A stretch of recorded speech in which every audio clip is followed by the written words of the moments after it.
পরম প্রেমময় শ্রী শ্রী ঠাকুরের শ্রীচরণে প্রণাম জানিয়ে আমি নারীর নীতি থেকে একটা বাণী পাঠ করছি।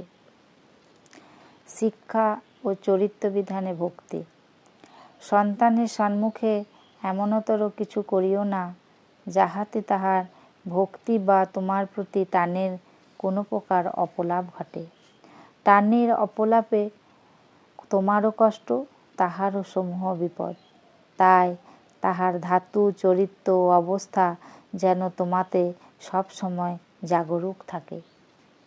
কোনো শিক্ষা দিতে হইলে বেশ করিয়া বুঝিয়া প্রয়োজন ও অবস্থাতে নজর রাখিয়া ভাব ও ভাবের গতির প্রতিক্রিয়ার সময়ে যদি বোধ ও মীমাংসাকে আনিয়া দিতে পারো, আদর ও সহানুভূতি লইয়া দেখিবে শিক্ষা তাহার সহজেই চরিত্রকে স্পর্শ করিয়াছে। বাণী সংখ্যা 164। জয় গুরু।